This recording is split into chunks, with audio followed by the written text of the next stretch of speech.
Hey, this is Rich over at TVP Live with another quick tips tutorials brought to you by Photoshop Elements Custom Tutorials Group. And let's jump right in with today's poster. I want us to know how to get this cloud to look like a heart. And many here have suggested to use the dodge and burn.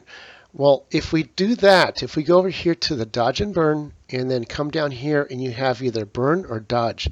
Burn is going to make it darker. So if I set this at about 150 the size and then the exposure is a little bit high at 50%, and that's just to show you in the example, what's going to happen is it's going to be really obvious that what we're trying to do here. That does not look good. And even if we try to fill in the rest, it's going to really not work out that well. So even if we do the dodging, it's going to do the opposite problem. So dodging doesn't work good in the light areas, but works better in the dark areas. It's not going to really help out what we're trying to do. See that? It doesn't work out that well. So in our case, we're going to duplicate, cut a hole, and use it as a mask. So what we're going to do is right click up here and duplicate the layer. So now we got two layers of the exact same thing. I'm going to turn off the bottom layer and work on the top layer. And with the eraser, I'm going to do, let's say, a soft brush. And let's do that at about a 75 point.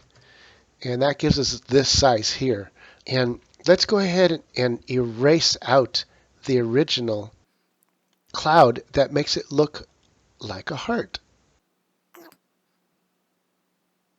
And that gives us the basic shape of the heart that we want to cut out. Let's go ahead and grab the lasso tool. And this time we're not going to use the polygon. We're going to go ahead and use the lasso because this is really easy to cut out. And you want to trace the rest of this center here so that we can delete it. As soon as I let go, you got the marching ants, hit the delete button, and boom, it's gone. Now we can turn on that back layer. See, I can toggle it back and forth, and that basically brings the cloud right back. Now let's take the foreground and change its lightness a little bit. We'll go to Enhance Lighting Brightness and basically watch what happens. We can take the brightness and make it really dark or make it really bright. Same thing with the contrast. We can make the contrast a lot less or a lot more. And what we want is something really subtle. So let's take the contrast down like this so that's really subtle. Here's the before and after, before and after. So now that gives us a little bit of separation. Now let's go ahead and work with the background, the bottom layer. This is going to be the fun part. We go to Enhance, Lighting, Brightness. And the same thing here. We can take the brightness, make it really dark, make it really bright, or take the contrast and make it really dark and really bright. So we want something really super subtle. I'd say in this case, let's make it a little bit brighter, just like that.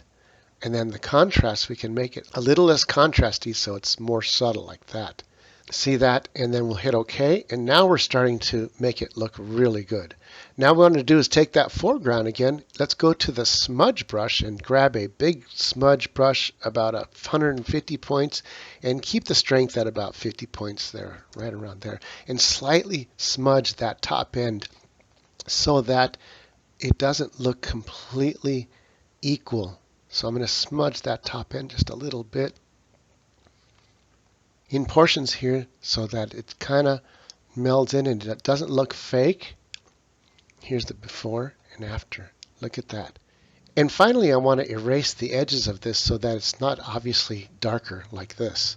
And I'm going to take the eraser, make sure I'm on that top layer. I'm going to zoom out because I'm going to make the eraser really big, something like 750. Look how big that is. And now I can erase the far edges, and that will leave us just what we want, that darkened area right before it gets to the heart.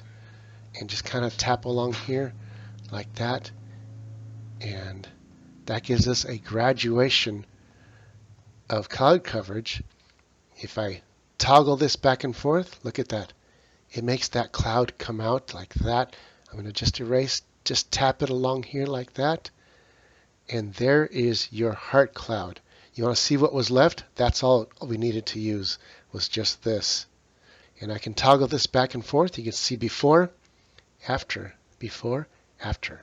And that's it for this tutorial. This is Rich, calling it quits, saying over and out.